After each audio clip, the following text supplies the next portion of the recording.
Bisi Brumni hai taklai bo haino Agartala Netaji Subhash Chandra Bidyaniketan no sal 23 Januari salno rwksawui eba Netaji Subhash Chandra Bosuni asema salorogui naithotok khasrang himbotok panda songkhajaka panda phaimanja phaikha Montrokra Professor Dr. Manik Saha agini MLA Dr. Dilip Das tei Mayor Deepak Majumdar khobijada adongrok 25তম জন্মজয়ন্তী উৎসব উপলক্ষে সবাইকে হার্দিক অভিনন্দন ও শুভেচ্ছা জানাচ্ছি।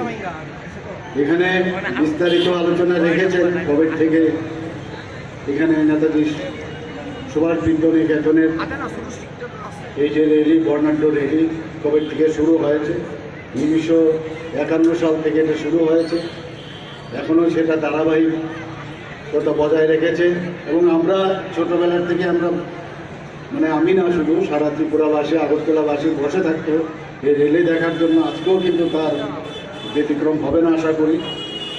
এখানে আমাদের সুভাষচন্দ্র বসু ভারতের স্বাধীনতা সংগ্রামের ইতিহাসে যদি স্মরণ করতে হয়, চিরস্মরণীয় যিনি কিংবদন্তি নেতা যদি আমরা এক কথাই বলি, তিনি হচ্ছেন আমাদের সুভাষচন্দ্র বসু।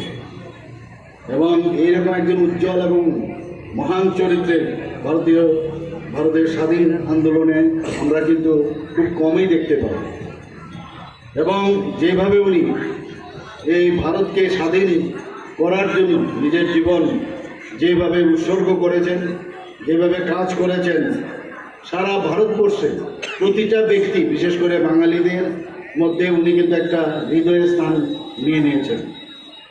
আমরা জানি যে সুভাষচন্দ্র বসু কংগ্রেস দল থেকে বেরিয়ে ফরওয়ার্ড ব্লক নামে একটি রাজনৈতিক দল প্রতিষ্ঠা করেছিলেন। উনি একমাত্র ব্যক্তি যিনি বলেছিলেন, দাবি করেছিলেন যে পূর্ণ স্বাধীনতা। ব্রিটিশ কর্তৃপক্ষ ওনাকে 11 বার কারারুদ্ধ করেছিলেন, কিন্তু ওনাকে কোথাও আটকে রাখতে পারেনি। আমরা সবাই জানি এরকম একজন বীর পুরুষ। আমরা ছোটবেলার থেকে ওনার যে বীর গাথা আমরা শুনে আসছি, বারবার ওনার সম্পর্কে জানতে আমাদের ইচ্ছা হয়। এখানে যারা নতুন জেনারেশনের যারা ছেলে মেয়েরা আছে, আমি ওনাদেরকে বলবো নেতাজি সুভাষচন্দ্র বোস সম্পর্কে বেশি করে আরও জানো। এবং আমরা এই ভারতবর্ষকে মাননীয় প্রধানমন্ত্রী নরেন্দ্র মোদীজি যেভাবে ভারতকে সামনের দিকে এগিয়ে নিয়ে যাওয়ার চেষ্টা করছেন, তবেই সম্ভব হবে এরকম একজন বীর নেতা সম্পর্কে যদি আমরা বেশি করে জানি। ওনার যে চির অমর উক্তি আমাদের এখনও সবাই প্রতিটা ঘরে ঘরে আমরা এখনও মনে করি এবং মনে রাখি, সেটা হচ্ছে তোমরা আমাকে রক্ত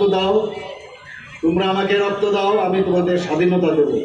এখনও কিন্তু সেটা আমরা বারবার এটা চিরস্মরণীয় হয়ে থাকে আমাদের মনে।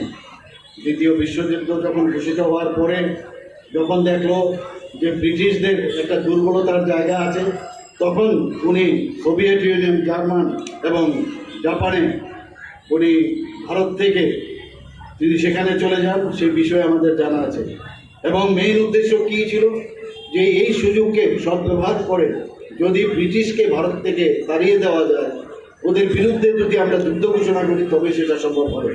এবং জাপানিদের সহযোগিতায় উনি আজাদ হিন্দ ফৌজ পুনর্গঠন করেন এবং সেখানে মূলত যারা যুদ্ধবন্দী ছিল ভারতীয়, সেই সব জায়গার মধ্যে সমস্ত সাউথ ইস্ট এশিয়া, সিঙ্গাপুর সহ সমস্ত জায়গায় যারা কর্মরত ছিলেন তাদেরকে নিয়ে এই আজাদ হিন্দ ফৌজ উনি তৈরি করেন।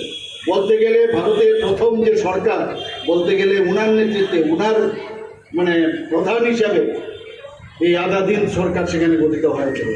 জাপানের আর্থিক, রাজনৈতিক এবং কূটনৈতিক এবং সামরিক যে সহযোগিতা, সেটা নিয়ে উনি আজাদ হিন্দ সরকার প্রতিষ্ঠিত করেছিলেন। আজাদ হিন্দ ফৌজের যে নেতৃত্ব, সেটা দিয়ে আমরা সবাই জানি যে ইম্ফল পর্যন্ত উনি চলে এসেছিলেন। এবং আমরা জানি কংগ্রেস কমিটি যেখানে